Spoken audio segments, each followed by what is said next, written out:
तव कथामृतं तप्तजीवनं कविभिरीडितं कल्मषापहं श्रवणमङ्गलं श्रीमदाततं भुवि गृह्णन्ति ये भूरिदा जना। प्रतिदिन प्रति घरे श्री श्री रामकृष्ण कथामृत। देखते देखते आज के आमरा শ্রী শ্রী রামকৃষ্ণ কথামৃতের আমাদের এই নিত্য অনুধ্যানের যে শিবির প্রাণারাম বাংলা চ্যানেলে তার ১০০তম পর্বে উপস্থিত হয়েছি বন্ধু, এবং আপনারা অনুমান করতে পারছেন ঠিক সেই কারণেই আজকের পর্বটি ভিডিও পর্ব করা হচ্ছে। আপনারা অনেকেই আপনাদের আগ্রহ জানিয়েছিলেন যে যাতে ভিডিওর মাধ্যমে এই মনোজ্ঞ অনুষ্ঠানটি প্রত্যেক দিন সকাল ৮টায় শ্রী শ্রী রামকৃষ্ণ কথামৃতের আমাদের যে নিত্য অনুধ্যান প্রতিদিন প্রতি ঘরে শ্রী শ্রী রামকৃষ্ণ কথামৃত, সেটি যেন ভিডিওর মাধ্যমে কিছু পর্ব অন্তত করা হয়। তো আজকে ১০০তম পর্বে আমরা উদ্যোগ নিয়েছি যাতে এটি একটি ভিডিওর মাধ্যমে আপনাদের সামনে উপস্থাপন করা যায়। শ্রী শ্রী রামকৃষ্ণ কথামৃত পাঠে আমরা এখন রয়েছি শ্রীযুক্ত বিজয় কৃষ্ণ গোস্বামী ও অন্যান্য ভক্তদের প্রতি শ্রীরামকৃষ্ণের যে উপদেশ সেই খণ্ডের ৫ম পরিচ্ছেদে। সেখানে আমরা দেখছি যে শ্রীরামকৃষ্ণ প্রকৃত আচার্য কে হতে পারেন সেইটি সম্পর্কে কথা বলছেন। আসুন আমরা আমাদের পাঠ শুরু করি। ঈশ্বরের আদেশ প্রাপ্ত হলে তবে ঠিক আচার্য। বিজয় অর্থাৎ বিজয় কৃষ্ণ গোস্বামী তিনি বলছেন, ব্রাহ্ম সমাজের কাজ করতে হয়, তাই সদা সর্বদা আসতে পারি না, সুবিধা হলে আসব। শ্রীরামকৃষ্ণ বিজয়ের প্রতি, দেখো আচার্যের কাজ বড় কঠিন। ঈশ্বরের সাক্ষাৎ আদেশ ব্যতি রেখে লোক শিক্ষা দেওয়া যায় না। যদি আদেশ না পেয়ে উপদেশ দাও, লোকে শুনবে না, সে উপদেশের কোনো শক্তি নাই। আগে সাধন করো।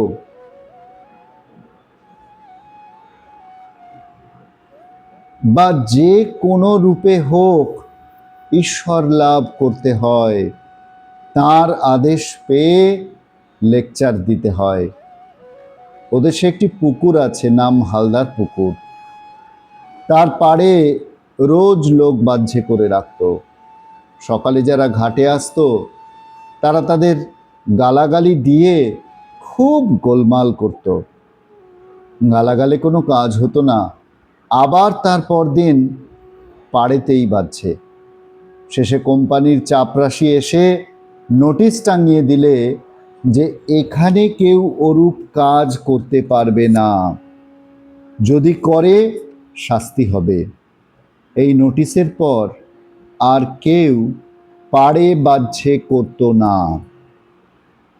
তার আদেশের পর যেখানে সেখানে আচার্য হওয়া যায় ও লেকচার দেওয়া যায়। যে তার আদেশ পায় সে তার কাছ থেকে শক্তি পায়, তখন এই কঠিন আচার্যের কর্ম করতে পারে। এক বড় জমিদারের সঙ্গে একজন সামান্য প্রজা বড় আদালতে মোকদ্দমা করেছিল। তখন লোকে বুঝেছিল যে ওই প্রজার পেছনে একজন বলবান লোক আছে, হয়তো আর একজন বড় জমিদার তার পেছন থেকে মোকদ্দমা চালাচ্ছে। মানুষ সামান্য জীব, ঈশ্বরের সাক্ষাৎ শক্তি না পেলে ঈশ্বরের এমন কঠিন কাজ করতে পারে না। বিজয় বলছেন, মহাশয়, ব্রাহ্ম সমাজে যে উপদেশ আদি হয় তাতে কি লোকের পরিত্রাণ হয় না? শ্রীরামকৃষ্ণ, মানুষের কি সাধ্য অপরকে সংসার বন্ধন থেকে মুক্ত করে? যার এই ভুবন মোহিনী মায়া, তিনি সেই মায়া থেকে মুক্ত করতে পারেন। সচ্চিদানন্দ গুরু বই আর গতি নাই।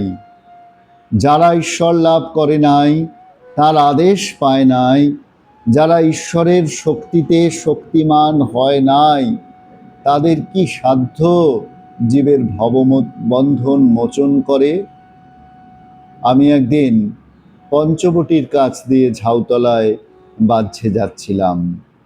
শুনতে পেলুম যে একটা কোলা ব্যাঙ খুব ডাকছে, বোধ হলো সাপে ধরেছে। অনেকক্ষণ পরে যখন ফিরে আসছি তখনও দেখি ব্যাঙটা খুব ডাকছে। একবার উঁকি মেরে দেখলুম কি হয়েছে। দেখি একটা ঢোড়ায় ব্যাঙটাকে ধরেছে, ছাড়তেও পারছে না, গিলতেও পারছে না। ব্যাঙটার যন্ত্রণা ঘুরছে না। তখন ভাবলাম, ওরে, যদি জাত সাপে ধরতো! 3 ডাকের পর ব্যাঙটা চুপ হয়ে যেত। এ একটা ঢোড়ায় ধরেছে কিনা, তাই সাপটারও যন্ত্রণা, ব্যাঙটারও যন্ত্রণা। যদি সদ্গুরু হয়, জীবের অহংকার 3 ডাকে ঘুচে। গুরু কাঁচা হলে গুরুরও যন্ত্রণা, শিষ্যেরও যন্ত্রণা। শিষ্যের অহংকার আর ঘুচে না, সংসার বন্ধন আর কাটে না। কাঁচা গরুর পাল্লায় পড়লে শিষ্য মুক্ত হয় না।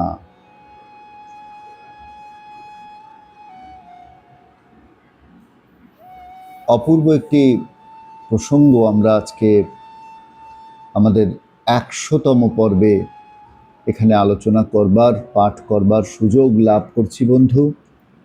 এবং সেখানে আমরা দেখছি ঠাকুর স্মরণ করিয়ে দিচ্ছেন, আমরা সবাই আচার্য হতে চাই, আমরা সবাই লেকচার দিতে চাই, কিন্তু সত্যি সত্যি ঈশ্বরের আদেশ ছাড়া সেই লেকচার যে দেওয়া যায় না, সত্যি সত্যি ঈশ্বরের আদেশ ছাড়া যে যতই যাই বলুক না কেন, সেটি মানুষের বন্ধন মুক্তির সহায়ক হতে পারে না। সেইটি শ্রীরামকৃষ্ণ আমাদের মনে করিয়ে দিচ্ছেন। ঈশ্বরের আদেশ পেয়ে তবে লেকচার দিতে হয়। হালদার পুকুরের কথা তিনি বলছেন যে যখন সরকারি নোটিশ এলো তখন সকলে হালদার পুকুরের পাড়ে বাহ্যে করা বন্ধ করলো। অর্থাৎ এই যে সরকারি নোটিশ, এই ঈশ্বরের আদেশ, এইটি খুব দরকার। এইটি ছাড়া কিন্তু লেকচার দেওয়া যায় না, আচার্য হওয়া যায় না। তার আদেশ প্রয়োজন, তার কাছ থেকে শক্তি পাওয়া প্রয়োজন, তখন এই কর্ম করা যায়। এই কর্ম কেমন? শ্রীরামকৃষ্ণ মনে করিয়ে দিচ্ছেন, আচার্যের কর্ম কঠিন। বিজয়ের মনে প্রশ্ন যাচ্ছে যে এই যে তাহলে ব্রাহ্ম সমাজে এত উপদেশ হচ্ছে, এত লোকের মাঝে উপদেশ দান করা হচ্ছে, এতে কি কোনো পরিত্রাণ হচ্ছে না? শ্রীরামকৃষ্ণ বলছেন যে যতক্ষণ এই ভাবটি আমাদের মনে জাগ্রত আছে যে আমরা অন্যের পরিত্রাণ করব, অন্যকে সংসার বন্ধন থেকে মুক্তি ঘটাবো, ততক্ষণ আমরা তার ভুবন মোহিনী মায়ার থেকে মুক্ত হতে পারিনি। তার কৃপায় যদি একবার সেই মায়া থেকে মুক্ত হওয়া যায়, তবেই সংসার বন্ধন ঘুচতে পারে। একমাত্র সচ্চিদানন্দ গুরু যিনি, তিনি ছাড়া আর গতি নেই। একমাত্র তিনিই পারেন আমাদের এই সংসার বন্ধন মোচন করতে। ঈশ্বর লাভ করেনি, তার আদেশ পায়নি, যারা ঈশ্বরের শক্তিতে শক্তিমান হয়নি, তারা অপরের বন্ধন মোচন করতে পারে না, তারা ভববন্ধন মোচন করতে পারে না। ভববন্ধন মোচন ব্যাপারটি অতটা সোজা যে নয় সেটি বলার অপেক্ষা রাখে না। ঠাকুর আমাদের আরো একবার মনে করিয়ে দিচ্ছেন, যাতে আমরা বিপথগামী না হই, যাতে আমরা ভুল পথ বেছে না নিই, সেইটি যেন আমাদের কাছে একটা রিমাইন্ডার দিচ্ছেন তিনি। বারংবার ঠাকুর শ্রীরামকৃষ্ণ আমাদের একথাটি স্মরণ করিয়ে দেন। আমাদের শাস্ত্রে বলছেন বারবার, নিবৃত্ত রাগস্য গৃহং তপোবনম। যিনি নিবৃত্ত রাগ হয়েছেন, যার বিষয়ের প্রতি কামনা এবং বিষয়াসক্তি দূর হয়েছে, তিনি একমাত্র তার গৃহকে তপোবন করে তুলতে পারেন। কি অপূর্ব সুন্দর এই কথাটি দেখুন। যদি সত্যি সত্যি আমরা আমাদের গৃহটিকে, যেখানে আমরা বাস করছি, সেটিকে তপোবন করে তুলতে চাই, তাহলে আমাদের বিষয় বাসনা, বিষয়াসক্তি প্রতি আমাদের বাসনা, সেটি দূর করা আগে দরকার। এবং সেইটি দূর হলে তবেই কিন্তু আমাদের ভববন্ধন মোচনের পথে অগ্রসর হওয়ার সুযোগ আসবে। তাই একমাত্র সচ্চিদানন্দ গুরু, তিনি এই বন্ধন মোচন করতে পারেন। ঠাকুর একটি উপমার সাহায্যে বলছেন যে জাত সাপ যেমন যদি ব্যাঙ বা অন্য কোনো ছোট প্রাণীকে ধরে, তাহলে 3 ডাকের পরে যেমন সেই প্রাণী চুপ হয়ে যায়, ঠিক সেরকম যদি সচ্চিদানন্দ গুরু আমাদের লাভ হয়, যদি সচ্চিদানন্দকে গুরু হিসেবে আমরা পেতে পারি, কিংবা গুরুকে সচ্চিদানন্দ রূপে আমরা যদি জানতে পারি, তাহলে সেই গুরুর কৃপায়, সদ্গুরুর কৃপায় আমাদের অহংকার 3 ডাকে ঘুচে যায়। গুরু কাঁচা হলে গুরুরও যন্ত্রণা, শিষ্যেরও যন্ত্রণা, এবং সংসার বন্ধন আমাদের কাটে না। এই সংসার বন্ধন কাটা, সংসার বন্ধন থেকে মুক্তি লাভ করা, এটিকেই তো আমাদের জীবনের লক্ষ্য বলা হয়েছে। বারংবার কথামৃতের পাতায় আমরা পাচ্ছি, আজকে 100তম পর্ব এসে আমরা বলতেই পারি যে বহুবার আমরা এই কথাটি কথামৃতের পাতায় পড়েছি, যে ঠাকুর বারবার আমাদের স্মরণ করিয়ে দিচ্ছেন যে দেখো, ঈশ্বরলাভই জীবনের উদ্দেশ্য।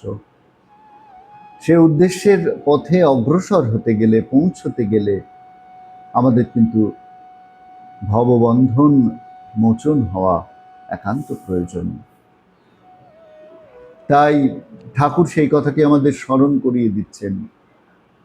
ঠাকুর অন্যত্র বলছেন যে আমি গুরু, এই বোধটি তার একেবারে নেই। তাই বলছেন, আমার 3 কথাতে গায়ে কাঁটা বেঁধে, গুরু কর্তা বাবা।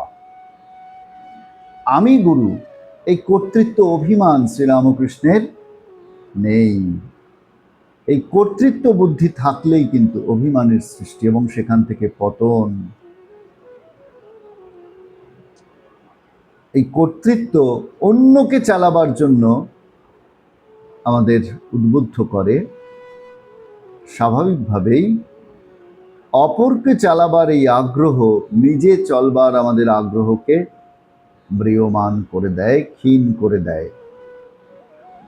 উপনিষদে একটি কথা বলা হচ্ছে, অন্ধনৈব নিয়মানা যথান্ধা। অন্ধের দ্বারা চালিত অন্ধের মতো তার অবস্থা হয়। এই গুরুগিরি থেকে সাবধান করে দিচ্ছেন, এই আচার্যগিরি থেকে সাবধান করে দিচ্ছেন শ্রীরামকৃষ্ণ। নিজের ভাবের কথা বলছেন আমি মায়ের হাতের যন্ত্র, মা যেমন চালাচ্ছেন তেমন চলছেন।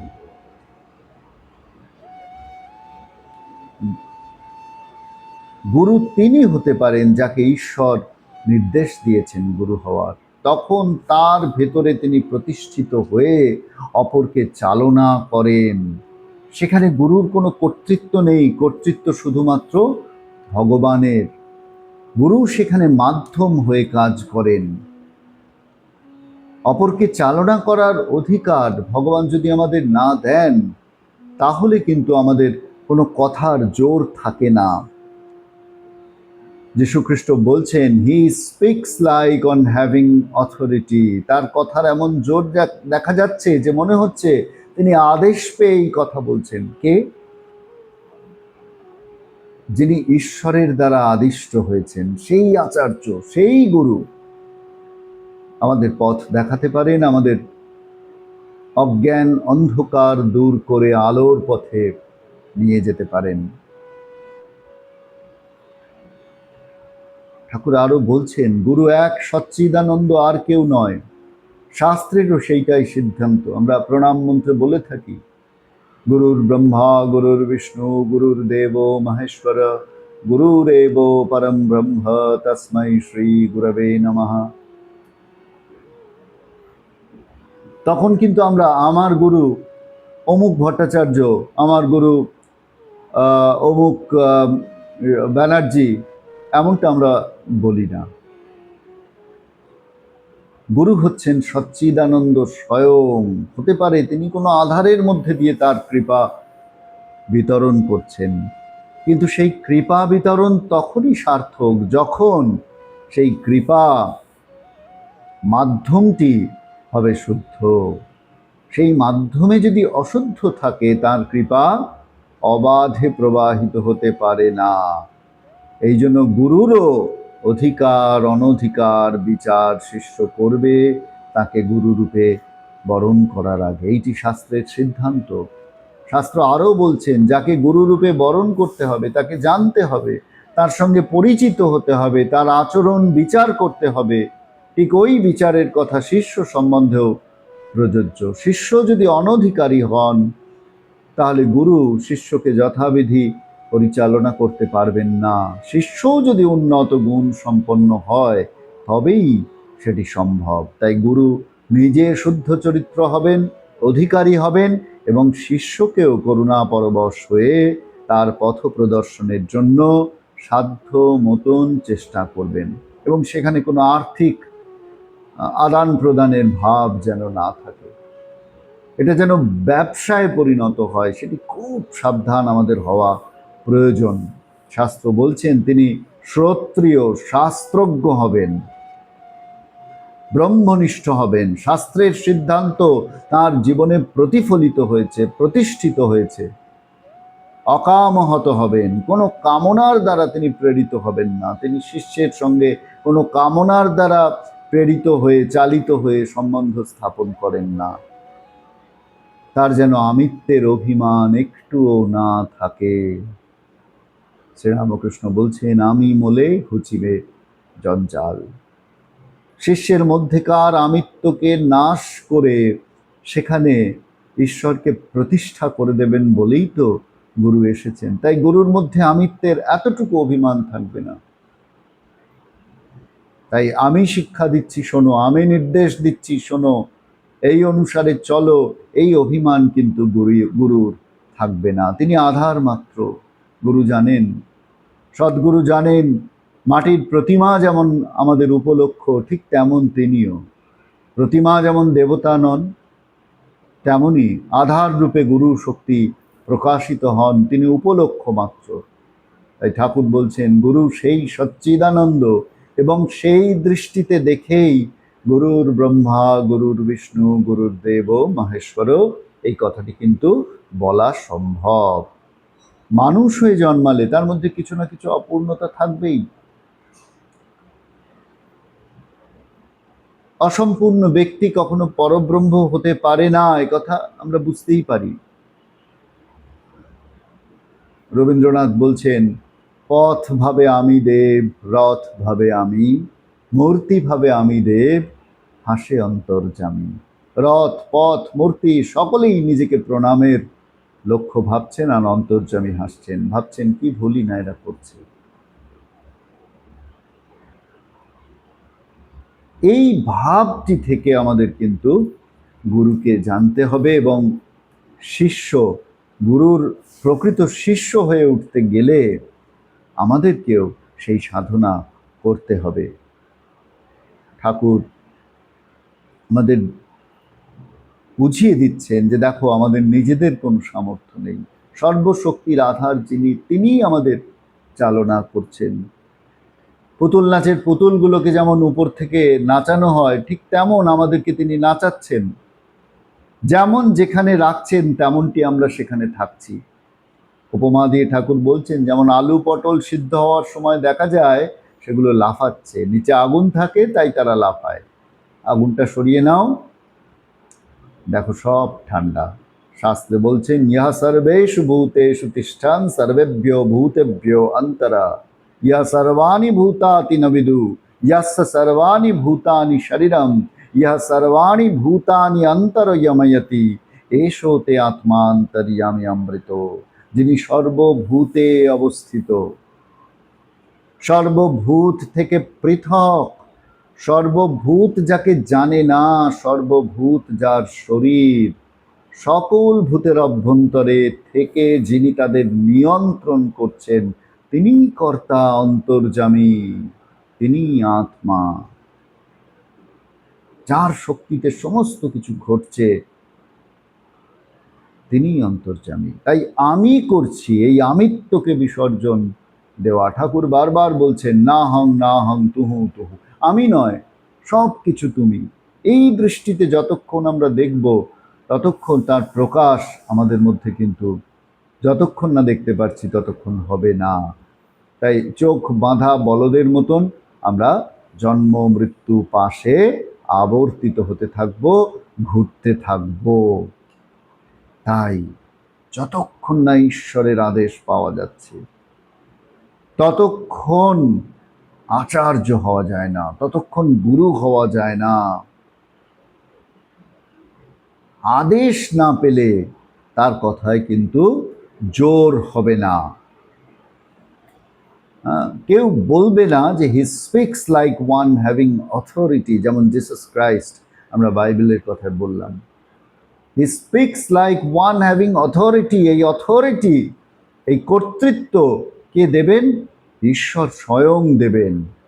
তার ক্ষমতায়, তার আদেশে বলিয়ান হয়ে গুরু বলিয়ান হয়ে উঠবেন, আচার্য বলিয়ান হয়ে উঠবেন, এবং সেই সদ্গুরুর কাছে গেলে কিন্তু আমাদের সমস্ত অহংকার খুব সহজেই দূর হয়ে যাবে। অজ্ঞানতিমিরান্ধস্য জ্ঞানাঞ্জনশলাকয়া, আমাদের জ্ঞান চক্ষু উন্মিলিত হবে এবং আমাদের বিষয়ের প্রতি কামনা, বিষয়ের প্রতি আসক্তি, সেটি দূর হবে। আমরা বীতরাগস্য হব এবং আমাদের তখন গৃহই তপবনে পরিণত হবে। নিবৃত্তরাগস্য গৃহম তপবনম। তপবন অন্য কোথাও নয়, আমাদের এই গৃহ, যে গৃহে আমি বাস করছি, এই গৃহই আমার তপবন। কখন?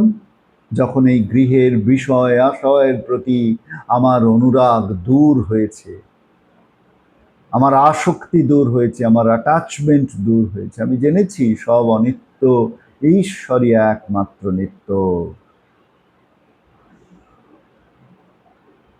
শ্রীরামকৃষ্ণ বারবার আমাদের সেই নিত্য বোধে উন্নীত করতে চাইছেন।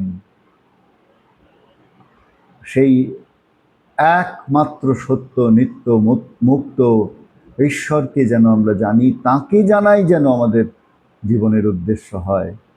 তার সাথে আমাদের অনন্য প্রেম, তার সাথে, তার প্রতি আমাদের অনন্য চিত্ততা, তার বিরোধী যা কিছুর প্রতি আমাদের উদাসীনতা। যেখানে ঈশ্বরের কথা নাই, সেখানে ভক্তের কোনো কাজ নাই।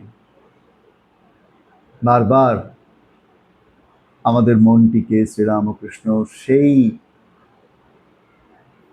উচ্চ গ্রামে বেঁধে দিতে চাইছেন। আমাদের হৃদয়কে তিনি ঈশ্বরের সঙ্গে যুক্ত করে দিতে চাইছেন। আমরা যেন সদা সর্বদা ঈশ্বরের সঙ্গে সংযুক্ত হয়ে থাকি, এইটি ঠাকুর চাইছেন। আমরা সংসারে আছি কিংবা অন্য কোথাও আছি, অরণ্যে আছি, সেটি বড় কথা নয়। বড় কথা আমাদের হৃদয় কোথায় আছে, আমাদের মনটি কোথায় পড়ে আছে। যদি আমার মন ঈশ্বরে সংযুক্ত থাকে, যদি আমার মন ইন্দ্রিয়ে যুক্ত হয়ে না থাকে, যদি আমার মনকে আমি নিয়ন্ত্রণে রেখে ঈশ্বরের পাদপদ্মে সমর্পিত করে রাখতে পারি, তাহলে এই সংসারই আমার কাছে তপবন হয়ে উঠবে। এটি বারংবার শ্রীরামকৃষ্ণ আমাদের মনে করিয়ে দিচ্ছেন। এবং সদ্গুরুর আশ্রয়ে এসে আমরা জীবনের চরম লক্ষ্যে পৌঁছতে পারব। শ্রীরামকৃষ্ণ আমাদের সে কথা মনে করিয়ে দিলেন, উপদেশ দিচ্ছেন তিনি বিজয়কে, বলছেন বিজয়কে যে দেখো, যতক্ষণ তার আদেশ না পাচ্ছ, তার শক্তি না পাচ্ছ, আচার্য হওয়া যায় না। শ্রীরামকৃষ্ণের সেই কথার মধ্যে দিয়ে আমরাও যেন গুরুতত্ত্বের যে সুন্দর দিকটি রয়েছে সেটি আবার যেন নতুন করে আবিষ্কার করলাম, জানতে পারলাম। আজকে আমাদের এই 100তম পর্বে আমরা সকলে মিলে যে অনুধ্যানে মেতেছি বন্ধু, সেই অনুধ্যান আমাদের সার্থক হোক। সারাদিন ধরে সমস্ত কাজের মাঝখানে আমাদের স্মরণ মনন চলতে থাকুক, এই বলে আপনাদের সকলকে আমাদের প্রতিদিন প্রতি ঘরে শ্রী শ্রী রামকৃষ্ণ কথামৃতের এই নিত্য পাঠের শিবিরে আপনাদের সকলকে আবারও শ্রদ্ধা নমস্কার জানিয়ে আজকের পর্ব আমরা এখানেই ইতি টানছি। সকলে ভালো থাকবেন, সকলে অনেক শ্রদ্ধা জানবেন।